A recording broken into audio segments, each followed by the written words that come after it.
रखे हरि मारे किए जहाकु साहा महाबाहु तार के करिपारिब खेती जहाँकि देखा मिली नयागढ़ टागरपाणी जहाँ बयस 25 वर्ष निज भौणी को छाड़िया ब्रह्मपुर जाते एक ट्राभेल्स एजेन्सी कार भड़ारे नहीं भौणी को ब्रह्मपुर छाड़ी नयागढ़ स्थित घर को फेरुवा बेले द्रुत गति आसुवा कार भारसाम्य हराई खंडसी छक बाउंस नदी पर पोलो बाड़ को धक्का देता पोलो बाड़ भांगी कारटी बाउंस नई भितर को खसी पड़ा वर्षा जो नई भरपूर पानी स्रोत थी कारटी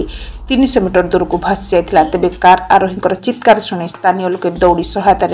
कार सागर प्राणीघरी चालक टिकली साहू को उद्धार कर रंगपुर गोष्ठी स्वास्थ्य केन्द्र में चिकित्सा लगी भर्ती करते चिकित्सा पर उभय को मेडिकल को छाड़ दी जाए। सकाळु चांदपुर पुलिस क्रेन साहाय्य कार को बाउंस नदी उद्धार कर घटनार तदंत कर चांदपुर पुलिस गतकाली विलंबित राति घटी दुर्घटना निराकरण बालबुस रोड मोबाइल टीवी शुभेन्द्र जेना मो घर खंडीसी कौन है एक्सीडेंट एक्सीडेंट 11:30 रात हो ढाई किना शब्द है मो साई भर एपटे पेट्रोल टांगी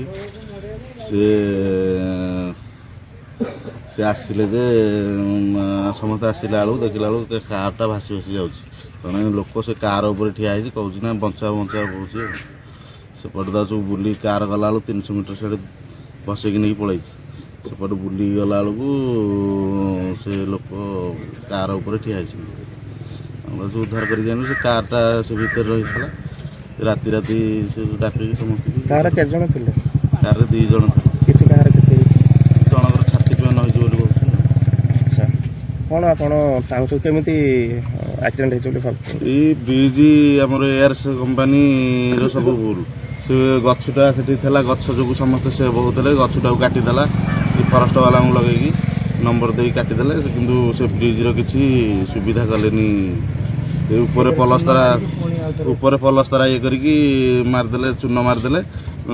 ब्रिज बर्तमान बोले बहुत असुरक्षित कौन आप प्रशासन चाहते परामर्श सरकार ब्रिजटा टी सुरक्षित करेंगे।